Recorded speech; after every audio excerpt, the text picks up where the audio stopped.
नमस्कार दोस्तों, बहुत बहुत स्वागत है आपका नरेंद्र दानचार निःशुल्क क्लासेस में और आपकी प्रसाद पंत वाली क्लास। तो आज की क्लास की शुरुआत हम करते हैं फिराक गोरखपुरी की पंक्तियों से कि जो मुझको बदनाम करे काश वे इतना सोच सके, जो मुझको बदनाम करे काश वे इतना सोच सके, मेरा पर्दा खोले है कि अपना पर्दा खोले। बिल्कुल दोस्तों, देखिए आपके लिए जो प्रयास पिछले 2 सालों से किया जा रहा है, रीट की वैकेंसी, एसआई वैकेंसी, उसमें कंप्लीट कोर्स मैंने यूट्यूब पे निःशुल्क करवाया। निःशुल्क बहुत सारे टीचर्स करवाते हैं, लेकिन मैंने क्रमबद्ध तरीके से करवाया था और उसके बनिस्बत आज इंस्पायर होकर बहुत से टीचर्स जो हैं वो मुझसे भी बहुत आगे हैं और कुछ लोग मेरे साथ साथ चल रहे हैं, वो भी इसी तरह से क्रमबद्ध एक टास्क लेकर चल रहे हैं। तो ये अच्छी पहल है जो आप लोगों के लिए बहुत हितकारी है। इससे पूर्व रीट के पेपर्स, जो जितने भी पेपर्स हुए हैं वो मैंने निःशुल्क करवाए टेलीग्राम पर।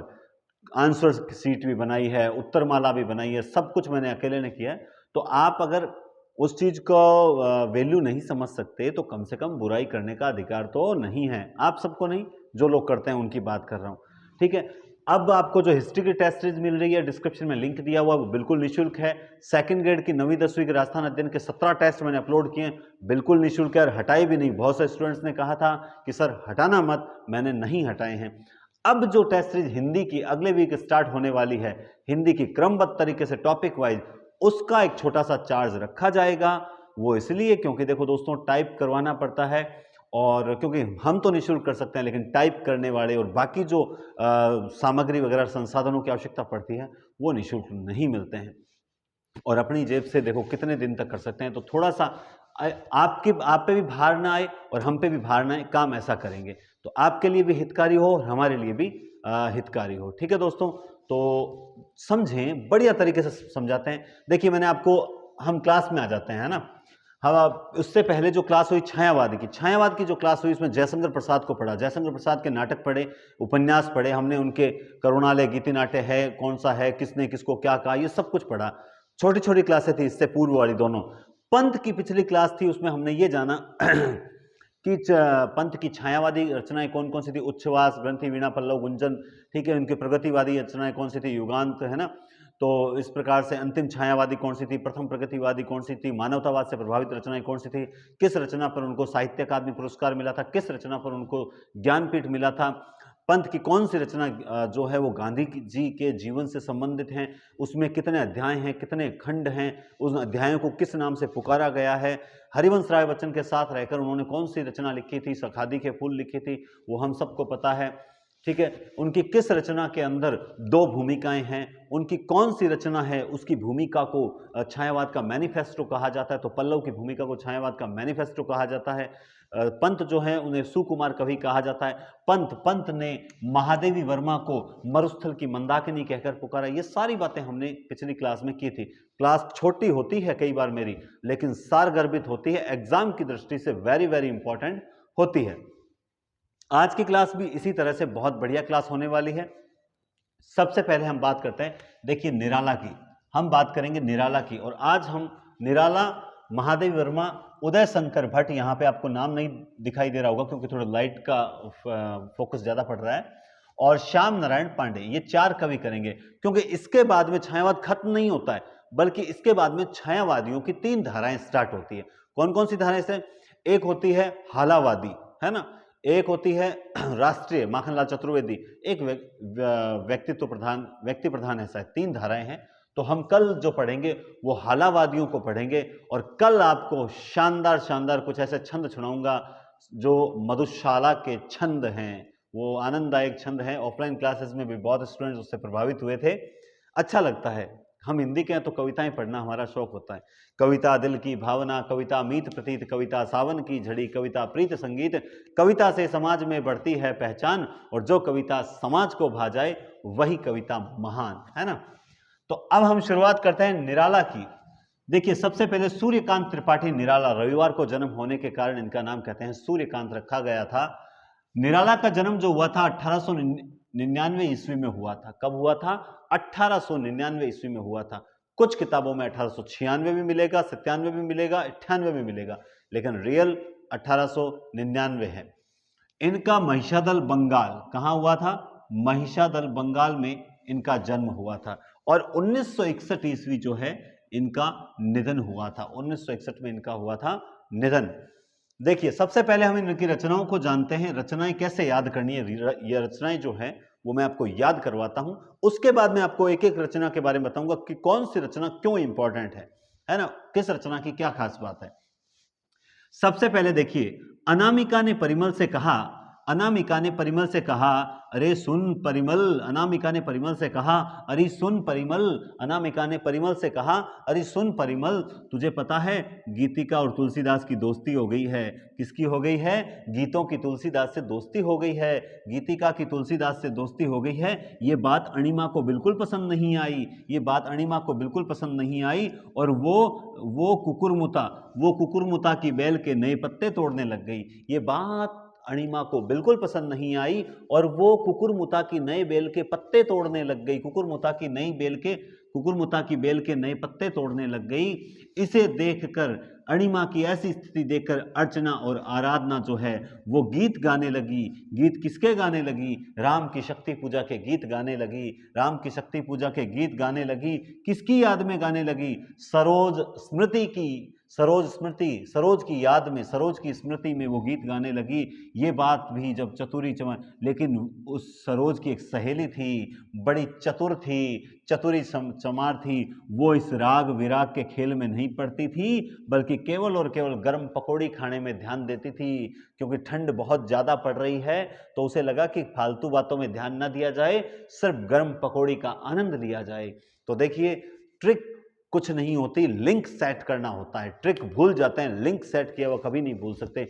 जैसे अनामिका ने परिमल से कहा कि गीतिका की तुलसीदास से दोस्ती हो गई है, और ये बात जब अणिमा को पता चली, अणिमा ने कुकुरमुता की बेल के नए पत्ते तोड़ने प्रारंभ कर दिए। जब ये चीज अर्चना और आराधना को पता चली तो वो राम की शक्ति पूजा के गीत गुंज राम की शक्ति पूजा के गीत गाने लगी। किसकी याद में? सरोज स्मृति की याद में। किसकी याद में?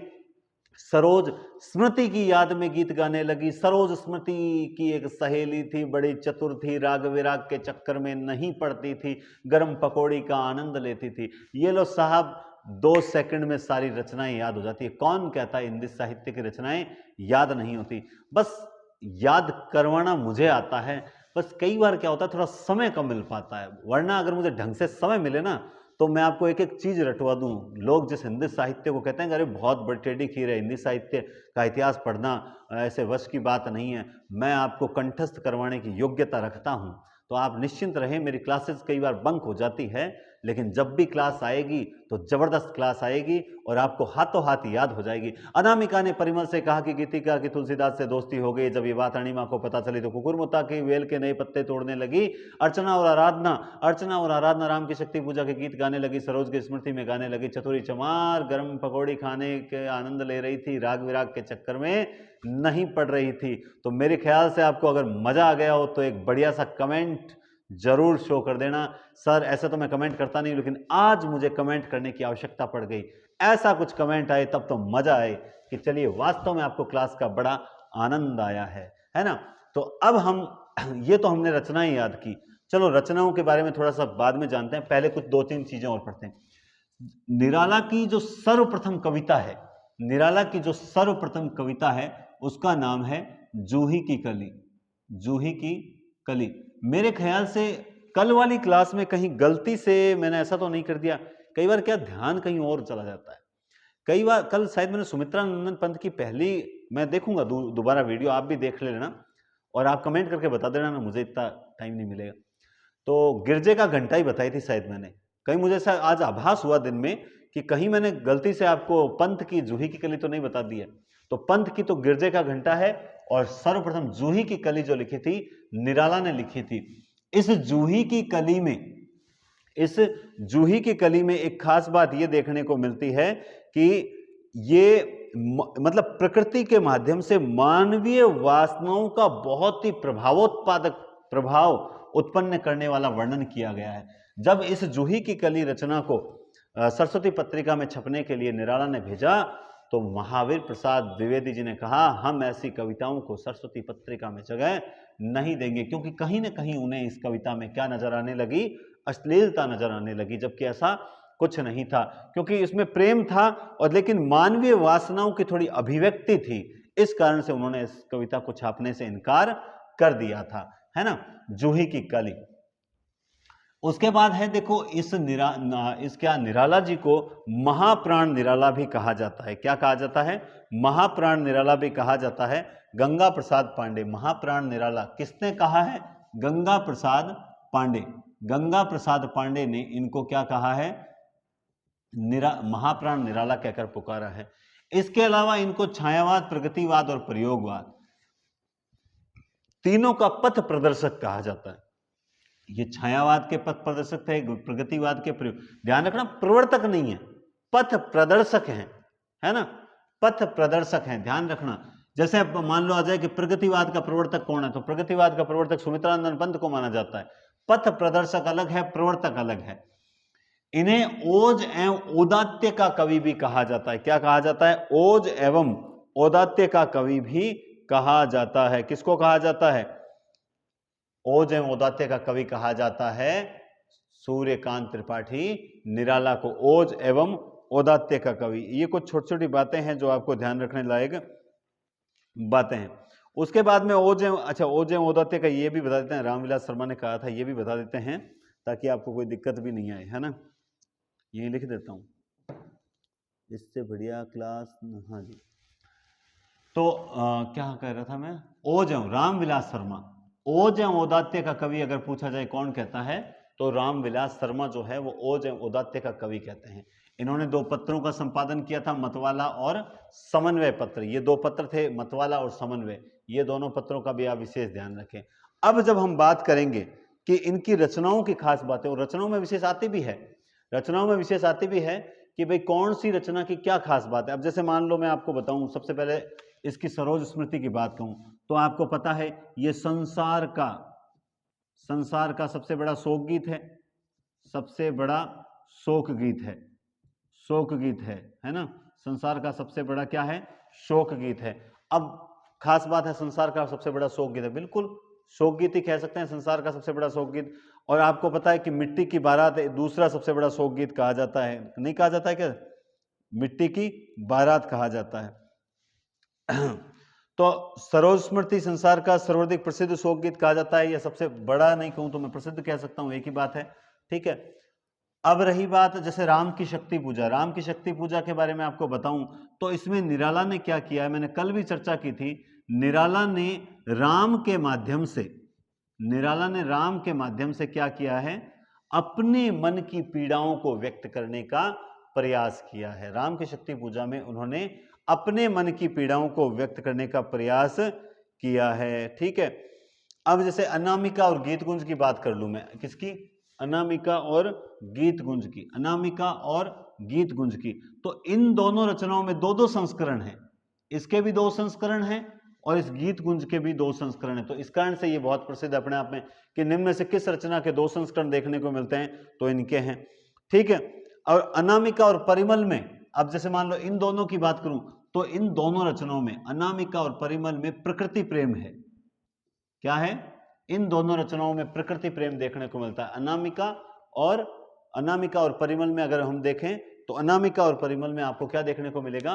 प्रकृति प्रेम देखने को मिलेगा। तो यह भी है कि भाई निम्न में से प्रकृति प्रेम को प्रदर्शित करने वाली, भाई केवल प्रकृति प्रेम नहीं है, प्रकृति प्रेम के साथ अगर मान लो इसमें मैं कहूं कि इसमें सौंदर्य है, या यूं कहूं कि इसमें रहस्यवादिता है। प्रकृति प्रेम, सौंदर्यात्मक कविताएं, रहस्यवादी कविताओं का जो संग्रह है वो अनामिका और परिमल, ये दोनों जो हैं, प्रकृति प्रेम, सौंदर्य और रहस्यात्मकता, ये सारी चीजें इसमें हैं, है ना। अब जैसे मान लो ये परिमल है, मैं यहां लिखता हूं, अब ये परिमल है। अब एक आ जाता है, ये फर्स्ट ग्रेड वालों के लिए बता रहा हूं मैं चीज। अब मान लो यूं आ जाए, वो उनके 3-4 कविताएं दे दे और आपसे पूछे कि निम्न में से कौन सी कविता जो है वो परिमल काव्य संग्रह में संकलित नहीं है। मान लो इस प्रकार से आ जाए कि निम्न में से कौन सी कविता परिमल काव्य संग्रह में संकलित नहीं है। अब आप क्या करोगे? देखो, अब मैं इसको तरीका बताता हूं। परिमल में कौन कौन सी कविताएं हैं? देखो, जो जूही की कली इसी में है। बाद में जब उन्होंने मना कर दिया था ना द्विवेदी जी ने, तो जूही की कली है ना, वो एकदम संध्या सुंदरी सी लगती थी, संध्या सुंदरी सी, जूही की कली संध्या सुंदरी सी लगती थी, जूही की कली बड़ी सुंदरी थी, जूही की कली बड़ी सुंदरी थी। और बादल राग गाया करती थी। क्या गाया करती थी? बादल राग गाया करती थी, बादल राग गाया करती थी। जूही की कली सुंदरी थी, संध्या सुंदरी थी और बादल राग गाया करती थी, बादल राग गाया करती थी। एक दिन बादल राग गाते गाते उसकी मुलाकात हुई एक भिक्षुक से। अरे वो भिक्षुक तो बड़ा दीन था, अरे वो भिक्षुक तो बड़ा दीन था, गरीब था, लेकिन फिर भी इस जूही की कली जो संध्या सुंदरी थी, बादल राग गाते गाते भिक्षुक जिससे वो बड़ा दीन था, उस दीन की बहू बन गई। क्या बन गई? उस दीन की बहू बन गई, बहू बन गई। उस दीन की क्या बन गई? बहू बन गई। जब बहू बन गई तो फिर क्या हुआ? एक दिन बहू तो बन गई, लेकिन एक दिन ऐसा हुआ कि वो गरीब भिक्षुक मर गया, और जब वो मरा तो ये क्या हो गई? विधवा हो गई। जब विधवा हुई तो एकांतवास नहीं, अधिवासे, अधिवास से एकांतवास नहीं, अधिवास में जाकर रहने लगी। और वहां ये पंचवटी, पंचवटी प्रसंग सुनाने लगी, पंचवटी प्रसंग सुनाने लगी। तो ये कविताएं हैं, ये कविताएं हैं, पंचवटी प्रसंग सुन। अब मैं क्या है, देखो मेरा तो यही सिस्टम है कि मैं जैसे पढ़ता हूं वैसे आपको पढ़ाने का प्रयास करता हूं। बस मैं ये देखो, सबका अलग अलग तरीका होता है। मैं जैसे पढ़ता हूं वैसे आपको पढ़ाने का प्रयास करता हूं। मेरा ये तरीका जो है एट प्रेजेंट वर्तमान में बहुत से अभ्यर्थियों द्वारा पसंद भी किया जा रहा है। तो सबको तो देखो पांचों उंगलियां भी समान नहीं होती, सबको मेरा तरीका पसंद आए कोई जरूरी नहीं है ना। कई तो सिर्फ और सिर्फ क्या आम वो कहते हैं ना कि सिर्फ आलोचना करने के लिए चैनल पर आते हैं, तो उनका तो मैं कुछ नहीं कर सकता, उनका तो भगवान भी कुछ नहीं कर सकता, है ना। दुनिया तो राम से भी दुखी है, तो अपन क्या, अपन तो बहुत मतलब राम के तो राम के भक्तों के भक्तों के भक्तों के भी जूती की होड़ नहीं कर रहे, तो वो तो एक अलग मैटर है। अब आपके जो प्रश्न आ सकता है, फर्स्ट ग्रेड लाइक भी प्रश्न बता दिया मैंने कि वहां अगर प्रश्न आ गया कि भाई जूही की कली जिसे महावीर प्रसाद द्विवेदी ने अपने सरस्वती पत्रिका में छापने से इनकार किया था, वो अंत में किस में छपी थी? तो इनके परिमल संग्रह में छपी थी। अब मान लो आ गया कि भाई फर्स्ट ग्रेड लाइक बहुत डीप प्रश्न आ जाए कि परिमल में निम्न में से कौन सी कविता नहीं, तो हमें पता है ना कि परिमल में जूही की कली जो संध्या सुंदरी थी, बादल राग गाती थी, संध्या सुंदरी थी, बादल राग गाती थी, बादल राग से गाते गाते गाते उसकी मुलाकात भिक्षुक से हुई, भिक्षुक बड़ा दीन था, दीन की वो बहू बन गई। एक दिन वो भिक्षुक मर गया तो वो विधवा हो गई, विधवा होने के बाद अधिवास में रहने वाले लगी, अधिवास में रहते रहते वो पंचवटी प्रसंग सुनाने लगी। तो हमें पता है ये कविताएं सारी किसमें? परिमल में है। इसके अलावा कोई होगी तो भाई कोई दूसरे संग्रह में होगी, चाहे वो कोई सा भी हो, हमें नहीं पता, है ना। तो आनंद आया कि नहीं आया क्लास में? आनंद आना चाहिए भाई। कल संडे है ना, तो आज मैं भी थोड़ा उनके यहाँ, चलो कल छुट्टी है, कल छुट्टी है तो चलो आज बढ़िया सी एक क्लास देते हैं आपको, और कल भी संडे को थोड़ा टाइम निकाल के आपको एक बढ़िया क्लास देंगे हालावादियों की, है ना। तो हम ये कर रहे थे। अब रही बात, हम बात करते हैं गीतिका। गीतिका रचना के बारे में अगर मैं आपको बताऊं तो गीतिका रचना के बारे में ज्यादा कुछ खास नहीं है। गीतिका रचना में इन्होंने अपनी भावनाओं को संगीत में ढालने का प्रयास किया है, संगीत के स्वरों में ढालने का प्रयास किया है। तो यह भी अपने आप में कोई विशेष खास बात नहीं है। अब रही बात तुलसीदास। तुलसीदास इनका एक श्रेष्ठ प्रबंधात्मक काव्य है। तुलसीदास जो है, ठीक है, पहली, हाँ, तुलसीदास जो है इनका एक श्रेष्ठ प्रबंधात्मक काव्य है। तुलसीदास जो है, निम्न में से कौन सा प्रबंधात्मक काव्य है? तुलसीदास इनका एक श्रेष्ठ प्रबंधात्मक काव्य है। और इसमें भाई एक बात बता दूं कि मैंने बहुत पहले एक बार बताई थी कि निराला जो है ना, ये इनके फेवरेट थे तुलसीदास, निराला के फेवरेट थे तुलसीदास, और रामविलास शर्मा के फेवरेट थे निराला, रामविलास शर्मा के फेवरेट थे निराला, ठीक है। अब रही बात आप कुकुरमुत्ता की बात करो तो कुकुरमुत्ता में कुछ नहीं है, राम की शक्ति पूजा एक लघु प्रबंधात्मक काव्य है। और भाई कुकुरमुत्ता में ज्यादा से यूं मान लो कि भाई जो पूंजीपति है ना, उन पर इन्होंने करारा व्यंग्य किया है ना। इसके अलावा इन रचनाओं में और कुछ खास बात नहीं है। निराला की और जो रचनाएं हैं उनमें कोई खास बात नहीं है। ये सबसे इंपॉर्टेंट जो बातें थी ये मैंने आपको बता दी। और शायद हाँ वीडियो में दिखाई भी दे रहा है, चलो थोड़ा सा मैं इधर कर देता हूं ताकि आपको दिखने में कोई, हाँ ये लीजिए, ठीक है, दिखाई दे रहा है। तो अब हम बात कर रहे हैं, ठीक है। हाँ एक चीज और बता देता हूं आपको, इसका मार्कर का ढक्कन कहाँ गया, हाँ ये रहा।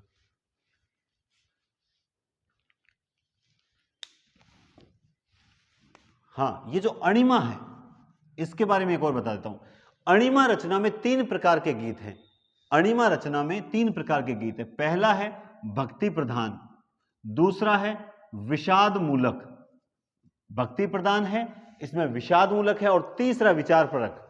विचार परक भक्ति प्रधान गीत है, विचार परक है और विषाद मूलक है। विचार परक। अब देखो यहां से प्रश्न कैसा आएगा कि अणिमा रचना, फर्स्ट ग्रेड लाइक प्रश्न है ये, सेकंड ग्रेड में ऐसे प्रश्न नहीं पूछेंगे वो। अणिमा रचना में निम्न में से किस प्रकार के गीत नहीं है? तो भक्ति प्रधान है, विषाद मूलक है और विचार परक है। तो एक ये अणिमा के बारे में और बता दिया, ठीक है, बस इतना ही।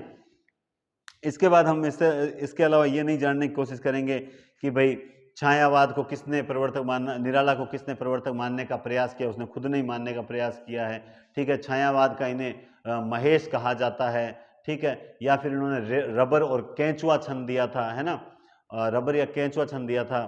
तो ये सारी चीजें कोई इतनी खास बात नहीं है, बाकी आप लोग जब गाइड से वगैरह से पढ़ोगे तो कुछ चीजें वहां भी मिलेगी, ठीक है। तो ये तो थे आज हमारे आदरणीय निराला, और कहीं ना कहीं इनके अब जैसे प्रश्न आएगा ना तो आपके सिलेबस में से आएगा। जैसे आरोह के अंदर लगता है बादल राग लगता है, तो जो उसमें आरोह में जो बादल राग दे रखा है वो, ये बादल राग 6 भागों में है। बादल राग 6 भागों में, तो जो हमारे आरोह में कविता लगती है वो बादल राग के कौन से भाग की कविता? 6ठे भाग की कविता है। तो ऐसे क्वेश्चन जो है वो हमें किताबों से पढ़ने पड़ेंगे, ऐसे क्वेश्चन आपको किताबों से पढ़ने पड़ेंगे, ठीक है। अब हम बात करते हैं महादेवी वर्मा की। महादेवी वर्मा का 7 से 87 फर्रुखाबाद में जन्म हुआ था। महादेवी वर्मा का 1907 में जन्म हुआ था, 1987 इनका निधन हुआ था। इनकी रचनाओं का क्रम देखिए, निहार, रश्मि, निर्जा, यामा। निहार, पहले तो इसको 3 को याद करो, निहार, रश्मि, निर्जा, निर्णी, क्या है? निर्णी, निहार, रश्मि, निर्जा, निहार, रश्मि, निर्जा, ठीक है।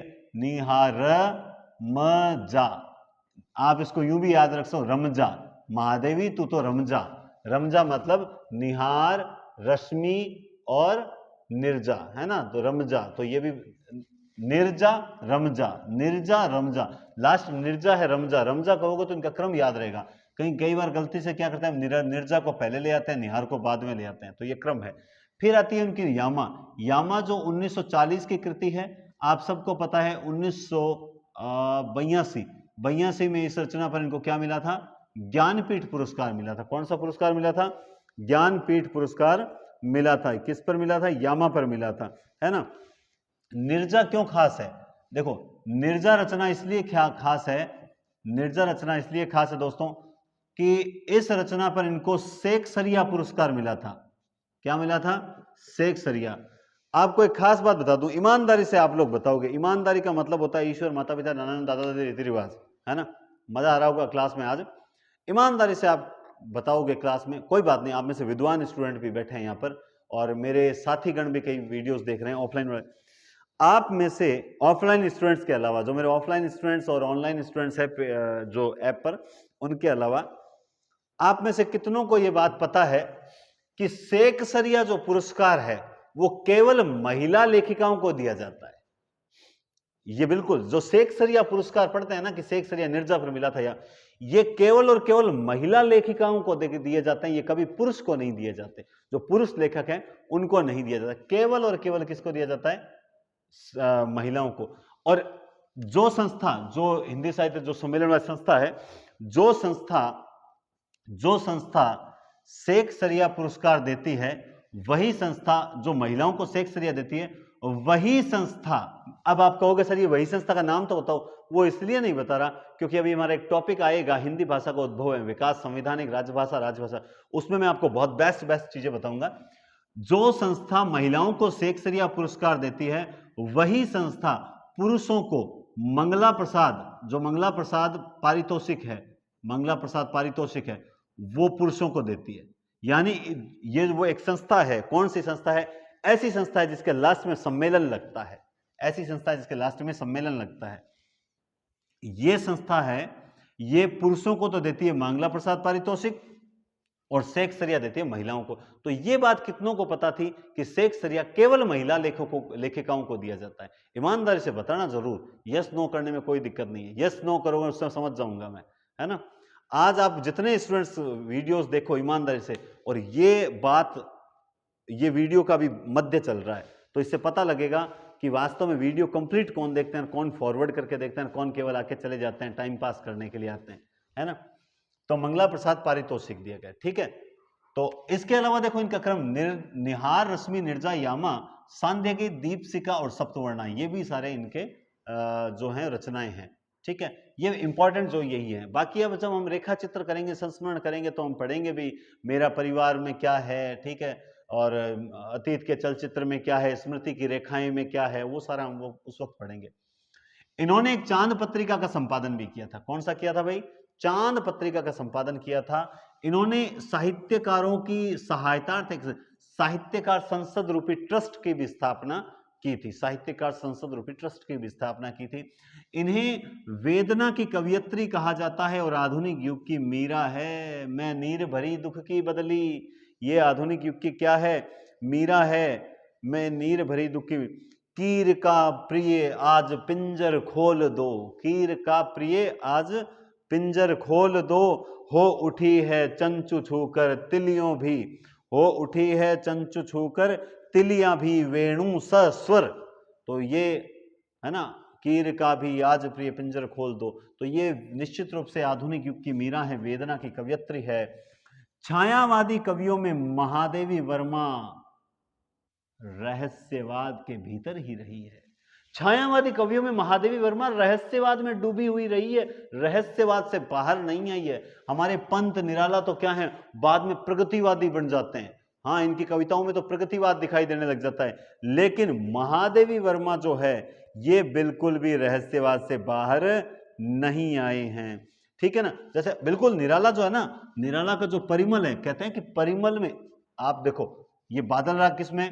परिमल में। इसका मतलब बादल राग में विद्रोह की भावना एक नहीं है, तो परिमल के अंदर प्रगतिवादी तत्व दिखाई देने लग जाते हैं। जब ये परिमल लिखते हैं सूर्यकांत त्रिपाठी निराला, तो इसमें प्रगतिवादी तत्व दिखाई देने लग जाते हैं, है ना। देखो मेरी आदत क्या, मैं तुलनात्मक पढ़ाता हूं, और तुलनात्मक जब पढ़ाते हैं ना तो मजा आ जाता है। और तुलनात्मक में क्या, हम कोई चीज भूलते नहीं है, यही सबसे खास बात है, ठीक है।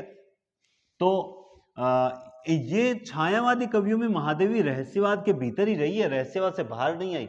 ये सारे क्या प्रगतिवाद में चले जाते हैं, प्रयोगवाद की ओर जाएंगे। देखो छायावाद, प्रगतिवाद, प्रयोगवाद का पथ पर, लेकिन महादेवी वर्मा रहस्यवाद से बाहर नहीं आई है। ये बात कहते हैं ARC आचार्य रामचंद्र शुक्ल कहते हैं कि छायावादी कवियों में महादेवी वर्मा रहस्यवाद के भीतर ही रही है, उसके बाहर कभी भी नहीं आई है। तो मेरे ख्याल से आपको शानदार आनंद आ रहा होगा, मजा आ रहा होगा पढ़ने का कि छायावाद की दुर्गा महादेवी वर्मा को ही कहा जाता है। बिल्कुल महादेवी वर्मा जो है ना, वास्तव में रुला देती है।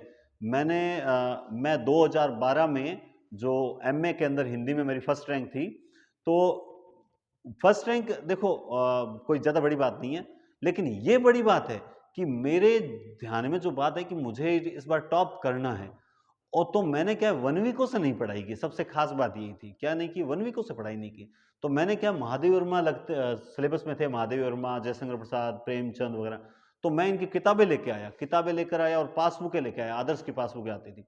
तो इनकी सारी कहानियां, इंटरेस्ट ऐसा जगह कि पेपर तो मार्च अप्रैल में होता है, मई जून में, सॉरी MA के तो सोचा पूरा साल पढ़ा है, और करना क्या है, अपना तो एक ही काम था, पढ़ना, है ना। तो पढ़ना, तो महादेवी वर्मा की सारी कहानियां पढ़ी, और यकीनन इनकी सारी कहानियों से एक खास बात, इनके टोटल 236 गीत हैं।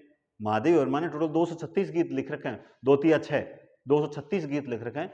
तो महादेवी वर्मा की कहानियां पढ़ते पढ़ते आदमी अगर मतलब इतना भावुक हो जाता है कि पत्थर से पत्थर दिल भी रोने लग जाता है ना, तो आंसू आ ही जाते हैं, इतना गजब लिख रखा है महादेवी वर्मा ने, ठीक है। तो हम तो बात करते हैं कि छायावादी कवि महादेवी वर्मा रहस्यवाद के भीतर ही रही है, ये आधुनिक युग की मीरा है, वेदना की कवयत्री है। तो जिन साथियों ने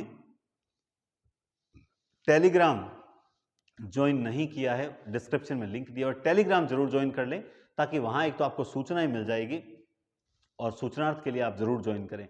और अपने जो टेस्ट चल रहे हैं, जो डिस्क्रिप्शन में लिंक दिया हुआ है ऐप का, 2nd ग्रेड का है ना, लिंक दिया हुआ है हिंदी पॉइंट ऐप का, उसमें क्या है कि फ्री टेस्ट नाम से 9वीं 10वीं जो राजस्थान अध्ययन की किताबें लिखते हैं, उसके 17 टेस्ट दे रखे हैं टॉपिक वाइज।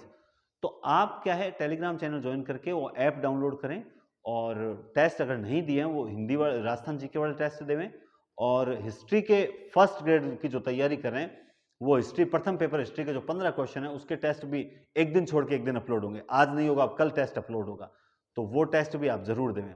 इसके साथ ही आपसे एक मेरी गुजारिश है कि आप ज़्यादा से ज़्यादा, हर स्टूडेंट के कम से कम 20-30 साथी होते हैं, तो कम से कम आप उनको वर्बली या फिर यूं कहूं कि पर्सनली उनको अपने ऐप का लिंक भेजें और उनको बोलें कि डाउनलोड करें, अच्छा फ़ायदा मिल रहा है।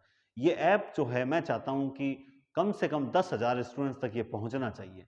तो मैं अकेला तो नहीं पहुंचा सकता, लेकिन आपका अगर सहयोग मुझे बराबर मिलता रहेगा तो यकीनन मैं सफल भी हो जाऊंगा। देखो, आप लोगों की बहुत बड़ी ताकत है। मैं कई बार ना बहुत हताश हो जाता था जब मैं रीट की तैयारी करवा रहा था आपको निःशुल्क। तो क्या है कि कई बार सिर्फ 10 जने लाइव आते थे, 10 जनों में से 2 तो मुझे पता थे कि भाई मेरे ये स्टूडेंट हैं, तो 10 जनों को सोचता था केवल 10 जनों के लिए मैं लाइव आ रहा हूँ। लेकिन मेहनत किसी का ऋण नहीं रखती। आज मेरे पास 14,000 स्टूडेंट्स का एक कुनबा है, तो 14,000 बहुत बड़ा होता है। वैसे अगर औरों को देखेंगे तो बहुत छोटा लगेगा, लेकिन 14,000 अपने आप में बहुत बड़ी बात है ना, कम नहीं है। तो ये आप लोगों के सहयोग से हुआ है, तो थोड़ा सा सहयोग दिल से कीजिए। आप मानो या न मानो, अगर आप लोग मुझे सपोर्ट कर रहे हो ना, तो मैं आपको सेकंड ग्रेड के अंदर वो कंटेंट दूंगा, वो मैं मतलब टेस्ट सीरीज दूंगा कि यकीन से मानिए आपके माता पिता के चेहरे पे खुशी आएगी। बोलो कैसे? आपका सिलेक्शन होगा ऐसे, आपका सिलेक्शन होगा और उससे आपके माता पिता के चेहरे पे खुशी आएगी। जब वो खुश होंगे तो ऑब्वियसली दुआओं की ताकत तो मिलेगी ही मिलेगी, है ना। तो इसलिए थोड़ा सा सपोर्ट जरूर करें, ज़्यादा से ज़्यादा लोगों तक ये डिस्क्रिप्शन में जो ऐप का लिंक दिया हुआ है वो पहुंचाएं और अपनी अच्छी अच्छी क्लासेस जो हैं वो उनको शेयर जरूर करें। आगे आने वाले समय में देखना, मैं आपको बहुत बड़ी बड़ी क्लासेस देने वाला हूँ 1.5 घंटे की, और आप क्लास देख के आप ये कह न उठो कि वाह सर मजा आ गया आज तो नरेंद्र दान चारण नाम चेंज करवा लूँ, इतनी बड़ी चैलेंज कर रहा हूँ यूट्यूब चैनल पर। इतनी शानदार शानदार क्लासेस दे, और मैंने पहले से रिकॉर्ड कर रखी है वो क्लासेस, पहले से रिकॉर्ड कर रखी है। एक तो गद्य विधाओं की क्लास है, एक हिंदी साहित्य, हिंदी भाषा का उद्भव है विकास की क्लास है, वो मैंने 1-1 घंटे की क्लास रिकॉर्ड कर रखी है कि मुझे वो आपको जब नंबर आएगा तब मैं आपका अपलोड करूंगा, है ना। चलिए, तो अब हम चलते हैं उदय शंकर भट्ट की ओर। महादेव वर्मा हो गए। उदय शंकर भट्ट के बारे में ज्यादा कुछ याद नहीं करना, इनका जन्म तो 1931 को हुआ था, कोई खास बात नहीं है।